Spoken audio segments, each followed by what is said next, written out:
The Sunday Times reported today that the government wants flexibility in spending ahead of polls.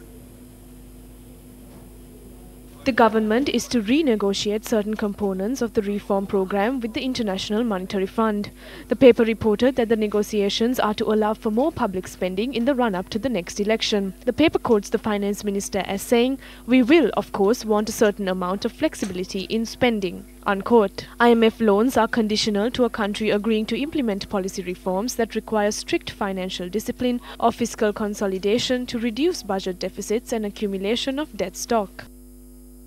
When taking a look at the key economic indicators of the country, though there is an increase in the inflows of FDIs in the recent past, Sri Lanka is short of about 700 million US dollars to reach the target it has set itself for the financial year 2018. The government is continuously urging investors to start businesses in Sri Lanka despite being unable to provide tax incentives. Sri Lanka is not doing well. Our target in 2025 is about 5 billion US dollars per annum of foreign direct investment, but this year we got about 1 billion US dollar plus. So what we have to do is we have to put our act together because we are behind from our target for this year, about 700 million US dollars from foreign direct investment. On the other hand, we have foreign direct outflow because of multiple reasons. One is the political instability we had. Also, on the other hand, it's not easy to do businesses in Sri Lanka. While Sri Lanka is reeling from the economic damage of political instability in the country and struggling to reach its FDI target, our neighboring country India, for the first time in 2 decades, has been getting more investment than China. During this year, India saw more than 38 billion US dollars of foreign direct investment compared with China's 32 billion US dollars. Recently, the Megapolis Institute went to England and spoke to members of our commercial institutes. People don't like to come here and simply invest in any business in the country. People ask what will happen to the money that they invest here. What will happen to the money in 10 years? What will happen if the government changes? They ask various questions like that.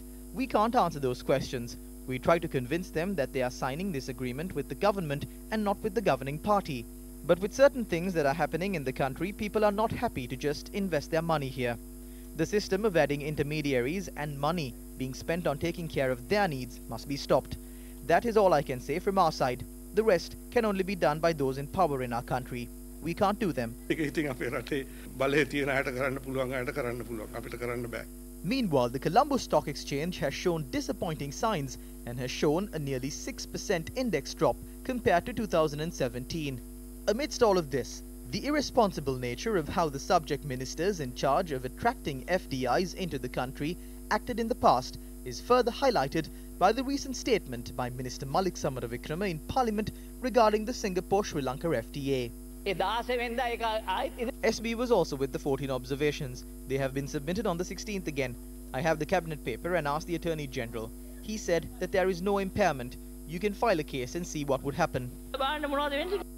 We all also see the situation of direct investment into the country. No direct investment is coming in. Why? Because when we saw Jaya Jawardhan, Ranasinghe Premada, Vijay Tunga, there were money coming in, flowing into the country as investment. Now it doesn't come. Why? They don't have confidence. Who is the man who is in charge of foreign investments? Malik Samaravikrama. Who will come? A Volkswagen fraud that was done in this country.